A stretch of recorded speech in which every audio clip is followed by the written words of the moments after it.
Hey guys, welcome back to the channel. ಮೊದಲನೇದಾಗಿ ನಮ್ಮ tailor ಬಿಟ್ಟೆ ಅವರ ಬಗ್ಗೆ ಮಾತಾಡೋದಾದ್ರೆ ನಿಮ್ಮೆಲ್ಲರಿಗೂ ಕೂಡ ಗೊತ್ತೇ ಇರಬಹುದು, ರೀಸೆಂಟ್ ಆಗಿ ಕೆಲವು ತಿಂಗಳ ಹಿಂದೆ ನಮ್ಮ ಟೈಲರ್ ಬಿಟ್ಟೆ ಅವರಿಗೆ ಸೀರಿಯಸ್ ಇಂಜುರಿ ಆಗಿತ್ತು. ಅಂಡ್ ಅದರಿಂದ ಅವರು ತಿಳಿಸಿದ್ರು, ನಾನು ಸ್ವಲ್ಪ ತಿಂಗಳುಗಳ ಕಾಲ ಡಬ್ಲ್ಯೂ ಅಲ್ಲಿ ನೋಡೋದಕ್ಕೆ ಸಿಗೋದಿಲ್ಲ ಅಂತ.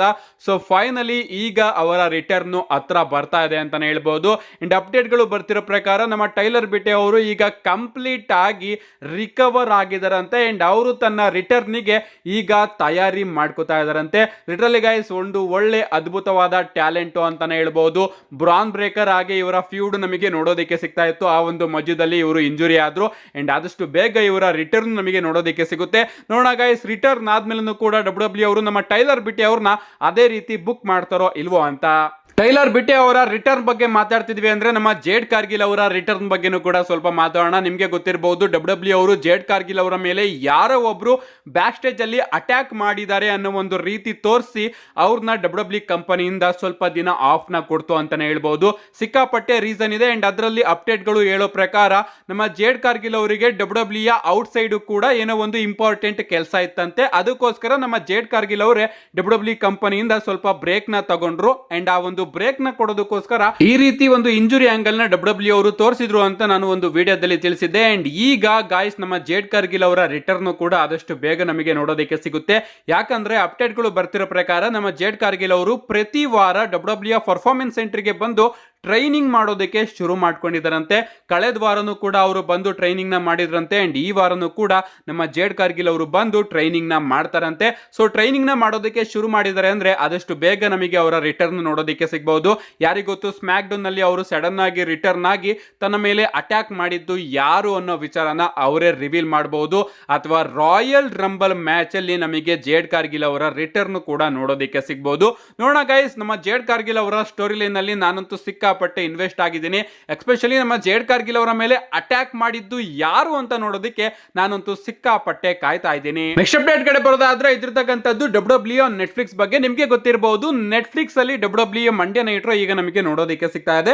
ಇಂಡಿಯಾದಲ್ಲಿ ನೋಡೋದಕ್ಕೆ ಸಿಗ್ತಾ ಇಲ್ಲ ಆಫ್ ಕೋರ್ಸ್, ಬಟ್ ಬೇರೆ ಬೇರೆ ಕಂಟ್ರಿಗಳಲ್ಲಿ ಮಂಡ್ಯ ನೈಟ್ ನಮಗೆ ನೆಟ್ಫ್ಲಿಕ್ಸ್ ಅಲ್ಲಿ ನೋಡೋದಕ್ಕೆ ಸಿಗ್ತಾ ಇದೆ. ಇಂಡಿಯಾದಲ್ಲಿ ಟಿವಿಯಲ್ಲಿ ನೋಡಬೇಕಾದ್ರೆ ನಮಗೆ ಆಡ್ಸ್ ಗಳು ನೋಡೋದಕ್ಕೆ ಸಿಗುತ್ತೆ. ನೆಟ್ಫ್ಲಿಕ್ಸ್ ಅಲ್ಲೂ ಕೂಡ ಅದೇ ರೀತಿ ಆಡ್ಸ್ ಗಳು ನೋಡೋದಕ್ಕೆ ಸಿಗುತ್ತಾ ಅಂತ ನೀವೇನಾದ್ರೂ ಕೇಳಿದ್ರೆ, ಹೌದು ಗೈಸ್, ಕೆಲವೊಂದು ಬಾರಿ ನೆಟ್ಫ್ಲಿಕ್ಸ್ ಅಲ್ಲೂ ಕೂಡ ಆಡ್ಸ್ ಗಳು ಪ್ಲೇ ಆಗ್ತವಂತೆ. ಅಂದ್ರೆ ಅದು ಯಾವ ರೀತಿ ಆಡ್ಸ್ ಅಂದ್ರೆ ಇಂಡಿಯಾದಲ್ಲಿ ನೋಡೋದಕ್ಕೆ ಸಿಗುತ್ತಲ್ಲ ಆ ರೀತಿ ಆಡ್ಸ್ ಅಲ್ಲ, ಬದಲಿಗೆ ನೆಟ್ಫ್ಲಿಕ್ಸ್ ನ ಯಾವ್ದಾದ್ರು ಒಂದು ಸೀರೀಸ್ ನ ಪ್ರಮೋಷನ್ ಆಡ್ ಆಗಿರಬಹುದು, ಒಂದು ವಿಡಿಯೋ ಪ್ರಮೋಷನ್ ಆಡ್ ಆಗಿರಬಹುದು. ಈಗ ಒಂದು ಮೂವಿ ನೆಟ್ಫ್ಲಿಕ್ಸ್ ಅಲ್ಲಿ ರಿಲೀಸ್ ಆಗ್ತಾ ಇದೆ, ಆ ಒಂದು ಮೂವಿ ರಿಲೀಸ್ ಆಗ್ತಾ ಇದೆ ಅನ್ನೋ ಒಂದು ಆಡ್ ಆಗಿರಬಹುದು. ಈ ರೀತಿ ಆಡ್ಸ್ ಗಳು ನಮಗೆ ಕೆಲವೊಂದು ಬಾರಿ ಮಾತ್ರ ನೋಡೋದಕ್ಕೆ ಸಿಗುತ್ತೆ. ಇನ್ನ ಕೆಲವೊಂದು ಬಾರಿ ಡಬ್ಲ್ಯೂ ಅವರೇ ಕೆಲವೊಂದಷ್ಟು ಸೂಪರ್ ಸ್ಟಾರ್ಸ್ ಗಳ ಇಂಟರ್ವ್ಯೂನ ಪೋಸ್ಟ್ ಮಾಡ್ತಾರೆ ಅಂತಾನೆ ಹೇಳ್ಬಹುದು. ರೀಸೆಂಟ್ ಮಂಡೇ ನೈಟ್ ರಲ್ಲಿ ನಮಗೆ ಪೆಂಟಗನ್ ಜೂನಿಯರ್ ಹಾಗೆ ನಮ್ಮ ಚಾಡ್ ಗೇಬಲ್ ಅವರ ನಡುವೆ ಒಂದು ಸಿಂಗಲ್ಸ್ ಮ್ಯಾಚ್ ನೋಡೋದಕ್ಕೆ ಸಿಗ್ತಲ್ಲ, ಆ ಒಂದು ಮ್ಯಾಚ್ ನಡಿಬೇಕಾದ್ರೆ ಇಂಡಿಯಾದಲ್ಲಿ ಕೆಲವೊಂದಷ್ಟು ಬಾರಿ ಅಡ್ವರ್ಟೈಸ್ಮೆಂಟ್ ಗಳು ನಮಗೆ ನೋಡೋದಕ್ಕೆ ಸಿಕ್ತು. ಅಂಡ್ ನೆಟ್ಫ್ಲಿಕ್ಸ್ ಅಲ್ಲಿ ನೋಡೋರಿಗೆ ಅಡ್ವರ್ಟೈಸ್ಮೆಂಟ್ ಬದಲು ರೆಮಿಸ್ಟೀರಿಯೋ ಅವರ ಇಂಟರ್ವ್ಯೂನ ಡಬ್ಲ್ಯೂ ಅವರು ಹಾಕಿದ್ರು ಅಂತಾನೆ ಹೇಳ್ಬಹುದು. ರೆಮಿಸ್ಟೀರಿಯೋ ಅವರ ಈ ಒಂದು ಇಂಟರ್ವ್ಯೂನ ಡಬ್ಲ್ಯೂ ಅವರು ನೆಟ್ಫ್ಲಿಕ್ಸ್ ಅಲ್ಲಿ ಏರ್ ಮಾಡ್ತಾರೆ. ಈ ಒಂದು ಇಂಟರ್ವ್ಯೂ ಅಲ್ಲಿ ನಮ್ಮ ರೆಮಿಸ್ಟೀರಿಯೋ ಅವರು ಪೆಂಟಗನ್ ಜೂನಿಯರ್ ಅವರ ಬಗ್ಗೆ ಮಾತಾಡ್ತಾ ಇದ್ರು ಅಂತಾನೆ ಹೇಳ್ಬಹುದು. ಸೊ ಈ ರೀತಿ ನೆಟ್ಫ್ಲಿಕ್ಸ್ ಅಲ್ಲಿ ಮಂಡ್ಯ ನೈಟ್ ನಮಗೆ ನೋಡೋದಕ್ಕೆ ಸಿಗುತ್ತೆ. ಕೆಲವೊಂದು ಬಾರಿ ಆಡ್ಸ್ ಗಳು ನೋಡೋದಕ್ಕೆ ಸಿಗುತ್ತೆ, ಕೆಲವೊಂದು ಬಾರಿ ಇಂಟರ್ವ್ಯೂಗಳು ನೋಡೋದಕ್ಕೆ ಸಿಗುತ್ತೆ. ನೆಕ್ಸ್ಟ್ ಅಪ್ಡೇಟ್ ಕಡೆ ಬರೋದಾದ್ರೆ ಇದಿರ್ತಕ್ಕಂಥದ್ದು ಸ್ಯಾಟರ್ಡೆ ನೈಟ್ ಮೈನ್ ಇವೆಂಟ್ ಬಗ್ಗೆ. ಇದೇ ತಿಂಗಳು 25ನೇ ತಾರೀಕು ನಮಗೆ ಎರಡನೇ ಸ್ಯಾಟರ್ಡೆ ನೈಟ್ ಮೈನ್ ಇವೆಂಟ್ ನೋಡೋದಕ್ಕೆ ಸಿಗ್ತಾ ಇದೆ. ನಿಜವಾಗ್ಲೂ ನನಗಂತೂ ಚೂರು ಹೈಪ್ ಇಲ್ಲ ಅಂತಾನೆ ಹೇಳ್ಬಹುದು. ಡಬ್ಲ್ಯೂ ಅವರು ಜೇ ಉಸೋ ಹಾಗೆ ಗಂತರ್ ಅವರ ನಡುವೆ ವರ್ಲ್ಡ್ ಹೆವಿವೇಟ್ ಚಾಂಪಿಯನ್ಶಿಪ್ ಗೆ ಒಂದು ಸಿಂಗಲ್ಸ್ ಮ್ಯಾಚ್ ನ ಬುಕ್ ಮಾಡಿದ್ದಾರೆ. ಹಾಗೆ ಬ್ರಾನ್ ಬ್ರೇಕರ್ ಹಾಗೆ ಶಿಎಂಎಸ್ ಅವರ ನಡುವೆ ಕೂಡ ಇಂಟರ್ಕಾಂಟಿನೆಂಟಲ್ ಚಾಂಪಿಯನ್ಶಿಪ್ ಗೆ ನಮಗೊಂದು ಸಿಂಗಲ್ಸ್ ಮ್ಯಾಚ್ ನೋಡೋದಕ್ಕೆ ಸಿಗ್ತಾ ಇದೆ. ಕಳೆದ ಬಾರಿ ಸ್ಯಾಟರ್ಡೆ ನೈಟ್ ಮೈನ್ ಇವೆಂಟ್ ಗೆ ಸ್ವಲ್ಪ ಹೈಪ್ ಇತ್ತು. ಸ್ಯಾಟರ್ಡೆ ನೈಟ್ ಮೈನ್ ಇವೆಂಟ್ ಮುಗಿದ ಮೇಲೆ ನಮಗೆ ಇನ್ನೂ ಕೂಡ ಇಂಟ್ರೆಸ್ಟಿಂಗ್ ವಿಚಾರಗಳು ನೋಡೋದಕ್ಕೆ ಸಿಕ್ತು. ನಾನು ಇಲ್ಲಿ ಕೆವಿನ್ ಓಯನ್ಸ್ ಹಾಗೆ ಕೋಡಿ ರೋಡ್ಸ್ ಅವರ ವಿಚಾರ ಮಾತಾಡ್ತಾ ಇದ್ದೀನಿ. ಬಟ್ ಈ ಬಾರಿ ಸ್ಯಾಟರ್ಡೆ ನೈಟ್ ಮೈನ್ ಇವೆಂಟ್ ಗೆ ಅಷ್ಟೊಂದೇನು ಹೈಪ್ ಇಲ್ಲ ಅಂತಾನೆ ಹೇಳ್ಬಹುದು. ಅಂಡ್ ಈ ಬಾರಿ ಸ್ಯಾಟರ್ಡೆ ನೈಟ್ ಮೈನ್ ಇವೆಂಟ್ ಅಲ್ಲಿ ನಮಗೆ ಹಲ್ಕ್ ಹೋಗನ್ ಅವರು ನೋಡೋದಕ್ಕೆ ಸಿಗ್ತಾರಂತೆ. ನಿಮಗೆ ಗೊತ್ತಿರಬಹುದು, ಈ ಬಾರಿ ಸ್ಯಾಟರ್ಡೆ ನೈಟ್ ಮೈನ್ ಇವೆಂಟ್ ನ ಡಬ್ಲ್ಯೂ ಅವರು ಹಲ್ಕ್ ಹೋಗನ್ ಅವರ ಕೈಯಲ್ಲೇ ಅನೌನ್ಸ್ ಕೂಡ ಮಾಡಿಸಿದ್ರು. ಸೊ ಅದರಿಂದ ಈ ಬಾರಿ ನಮಗೆ ಹಲ್ಕ್ ಹೋಗನ್ ಅವರ ರಿಟರ್ನ್ ಮತ್ತೊಮ್ಮೆ ನೋಡೋದಕ್ಕೆ ಸಿಗ್ತಾ ಇದೆ. ನೋಡೋಣ guys, Saturday night main event ಅಲ್ಲಿ ನಮ್ಮ ಹಲ್ಕ್ ಹೋಗನ್ ಅವರು ಬಂದು ಏನ್ ಮಾತಾಡ್ತಾರೆ ಅಂತ. ನೆಕ್ಸ್ಟ್ ಅಂಡ್ ಫೈನಲ್ ಅಪ್ಡೇಟ್ ಕಡೆ ಬರೋದಾದ್ರೆ ಇದಿರ್ತಕ್ಕಂಥದ್ದು ನಮ್ಮ ಪಾಲ್ ಎಮಿನ್ ಅವರ ಬಗ್ಗೆ. ರೀಸೆಂಟ್ ಆಗಿ ನಮ್ಮ ಪಾಲ್ ಎಮಿನ್ ಅವರು ಲೋಗನ್ ಪಾಲ್ ಅವರ ಇಂಪಲ್ಸಿವ್ ಪಾಡ್ಕಾಸ್ಟ್ ಅಲ್ಲಿ ನಮಗೆ ನೋಡೋದಕ್ಕೆ ಸಿಗ್ತಾರೆ ಅಂಡ್ ತುಂಬಾ ವಿಚಾರಗಳ ಬಗ್ಗೆ ಮಾತಾಡಿದ್ದಾರೆ. ಕಳೆದ ವಿಡಿಯೋದಲ್ಲೂ ಕೂಡ ನಾನು ತುಂಬಾ ವಿಚಾರಗಳನ್ನ ತಿಳಿಸ್ಕೊಟ್ಟಿದ್ದೀನಿ. ಅಂಡ್ ಈಗ ನಮ್ಮ ಪಾಲ್ ಎಮಿನ್ ಅವರು ತಾನು ಡಬ್ಲ್ಯೂ ಅಲ್ಲಿ ಬರೆಯುವಂತಹ ಸ್ಟೋರಿ ಲೈನ್ ಬಗ್ಗೆ ಮಾತಾಡ್ತಾರೆ ಅಂತಾನೆ ಹೇಳ್ಬಹುದು. ಎಸ್, ನಮ್ಮ ಪಾಲ್ ಎಮಿನ್ ಅವರು ಅಡ್ವೊಕೇಟ್ ಆಗಿ ಮ್ಯಾನೇಜರ್ ಆಗಿ ಮಾತ್ರ ಅಲ್ಲದೆ ಸ್ಟೋರಿ ರೈಟರ್ ಆಗಿ ಕೂಡ ಡಬ್ಲ್ಯೂ ಅಲ್ಲಿ ನೋಡೋದಕ್ಕೆ ಸಿಗ್ತಾರೆ. ಬ್ಲಡ್ ಲೈನ್ ಸ್ಟೋರಿ ಲೈನ್ ನ ಒಂದು ಮುಕ್ಕಾಲ್ ಭಾಗ ಅವರೇ ಬರ್ದಿದ್ದಾರೆ ಅಂತಾನೆ ಹೇಳ್ಬಹುದು. ಅವರು ಹಾಗೆ ರೋಮನ್ ರೈನ್ಸ್ ಅವರು ಸೇರ್ಕೊಂಡು ಬ್ಲಡ್ ಲೈನ್ ಸ್ಟೋರಿ ಲೈನ್ ನ ಬರ್ದಿದ್ದಾರೆ. ಅಂಡ್ ಈಗ ನಮ್ಮ ಪಾಲ್ ಎಮಿನ್ ಅವರು ಒಂದು ದೊಡ್ಡ ವಿಚಾರನ ರಿವೀಲ್ ಮಾಡಿದ್ದಾರೆ ಅಂತಾನೆ ಹೇಳ್ಬಹುದು. ಅವ್ರು ಹೇಳ್ತಾರೆ, ನಾನು ಯಾವ ಒಂದು ಸ್ಟೋರಿನೂ ಕೂಡ ಅಥವಾ ಒಂದು ಕಥೆನ ಬರಿತಾ ಇದ್ದೀನಿ ಅಂದ್ರೆ ನನಗೆ ಫೈನಲ್ ಪೇಜ್ ಅಲ್ಲಿ ಏನಾಗುತ್ತೆ ಅಂತ ಗೊತ್ತಿರಬೇಕು. ಆ ತರ ಗೊತ್ತಿದ್ರೆ ಮಾತ್ರ ಬರಿತೀನಿ. ಅದಕ್ಕೋಸ್ಕರ ನಾನು ಆ ಒಂದು ಸ್ಟೋರಿ ಲೈನ್ ನ ಎಂಡಿಂಗ್ ಅಲ್ಲಿ ಏನಾಗುತ್ತೆ, ಯಾವ ಪಾಯಿಂಟು ಆ ಒಂದು ಸ್ಟೋರಿ ಲೈನ್ ನ ಎಂಡಿಂಗ್ ಅಲ್ಲಿ ಆಗುತ್ತೆ, ಆ ಕಥೆನ ಯಾವ ರೀತಿ ಮುಗಿಸ್ಬೇಕು ಅನ್ನೋದನ್ನ ಮೊದಲೇ ಯೋಚನೆ ಮಾಡಿ ಅದಾದ್ಮೇಲೆ ಆ ಒಂದು ಕಥೆನ ಡೆವಲಪ್ ಮಾಡ್ತೀನಿ ಅಂತ ನಮ್ಮ ಪಾಲ್ ಎಮಿನ್ ಅವರು ತಿಳಿಸಿದ್ದಾರೆ. ಈಗ ಉದಾಹರಣೆಗೆ ನಾವು ಬ್ಲಡ್ ಲೈನ್ ಸ್ಟೋರಿ ಲೈನ್ ನ ಮಾತಾಡೋದಾದ್ರೆ ನಮ್ಮ ಪಾಲ್ ಎಮಿನ್ ಅವರು ಈಗಾಗಲೇ ಬ್ಲಡ್ ಲೈನ್ ಸ್ಟೋರಿ ಲೈನ್ ನ ಎಂಡಿಂಗು ಯಾವ ರೀತಿ ಆಗುತ್ತೆ ಅಂತ ಬರ್ದಿ ಇಟ್ಟಿದ್ದಾರಂತೆ. ಸೊ ಆ ಎಂಡಿಂಗ್ ಕಡೆಗೆ ಯಾವ್ಯಾವ ರೀತಿ ಸ್ಟೋರಿನ ನಾವು ತಗೊಂಡು ಹೋಗ್ಬಹುದು, ಸೋಲೋ ಸಿಕೋವಾ ಅವರ ಆಂಗಲ್ ಆಗಿರ್ಬೋದು, ನ್ಯೂ ಬ್ಲಡ್ ಲೈನ್ ಆಂಗಲ್ ಆಗಿರ್ಬೋದು, ಅದನ್ನೆಲ್ಲದನ್ನು ಕೂಡ ಅದಾದ್ಮೇಲೆ ಅವರು ಬರ್ಕೋತಾ ಬಂದಿದ್ದಂತೆ. ಸೊ ಈಗಾಗಲೇ ಬ್ಲಡ್ ಲೈನ್ ಸ್ಟೋರಿ ಲೈನ್ ನ ಎಂಡಿಂಗ್ ನ ಮೊದಲೇ ಬರ್ದಿಟ್ಟು ಆ ಒಂದು ಎಂಡಿಂಗ್ ಕಡೆಗೆ ನಾವು ಯಾವ ರೀತಿ ಸಾಗೋದು ಅಂತ ಸ್ಟೋರಿ ಲೈನ್ ನ ಡೆವಲಪ್ ಮಾಡ್ತಾರಂತೆ ನಮ್ಮ ಪಾಲ್ ಎಮಿನ್ ಅವರು.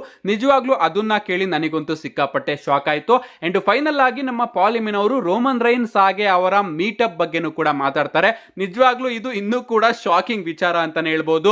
ನಮ್ಮ ಪಾಲ್ ಎಮಿನ್ ಅವರು ಹೇಳ್ತಾರೆ, ನನಗೆ ಇನ್ನೂ ಕೂಡ ನೆನಪಿದೆ, ರೋಮನ್ ರೈನ್ಸ್ ಅವರು ಕೋವಿಡ್ ಆದ್ಮೇಲೆ ಸಮ್ಮರ್ ಸ್ಲಾಮ್ ಅಲ್ಲಿ ರಿಟರ್ನ್ ಆಗಿದ್ರು ಅಂಡ್ ಅದು ಸಿಕ್ಕಾಪಟ್ಟೆ ಡಿಫರೆಂಟ್ ಏರಾ ಅಂತಾನೆ ಹೇಳ್ಬೋದು. ಅಂಡ್ ಆಗ ಇನ್ನೂ ಕೂಡ ರೋಮನ್ ರೈನ್ಸ್ ಅವರು ಬಿಗ್ ಡಾಗ್ ಕ್ಯಾರೆಕ್ಟರ್ ಅಲ್ಲೇ ಇದ್ರು ಅಂಡ್ ನಾನು ಆಗ ಬ್ರಾಕ್ ಲೆಸ್ನರ್ ಅವರ ಅಡ್ವೊಕೇಟ್ ಆಗಿ ನೋಡೋದಕ್ಕೆ ಸಿಗ್ತಾ ಇದ್ದೆ. ಅಂಡ್ ಅದಾದ್ಮೇಲೆ ನಮ್ಮ ಆಡಮ್ ಪಿಯರ್ಸ್ ಅವರು ಕಾಂಟ್ರಾಕ್ಟ್ ನ ತಗೊಂಡು ಬರ್ತಾರೆ. ರೋಮನ್ ರೈನ್ಸ್ ಅವರು ಆಗ it's not A prediction, it's A spoiler ಅಂತ ಹೇಳ್ತಾರೆ. ಅಂಡ್ ಆಗ ನಾನು ಬಿಲೀವ್ ದ್ಯಾಟ್ ಅಂತ ಹೇಳ್ತೀನಿ. ನಿಜವಾಗ್ಲೂ ಆ ಒಂದು ಮೂಮೆಂಟು ಈ ಒಂದು ಸಂಪೂರ್ಣ ಡಬ್ಲ್ಯೂ ಗೇಮ್ ಚೇಂಜರ್ ಆಗಿತ್ತು ಅಂತಾನೆ ಹೇಳ್ಬೋದು.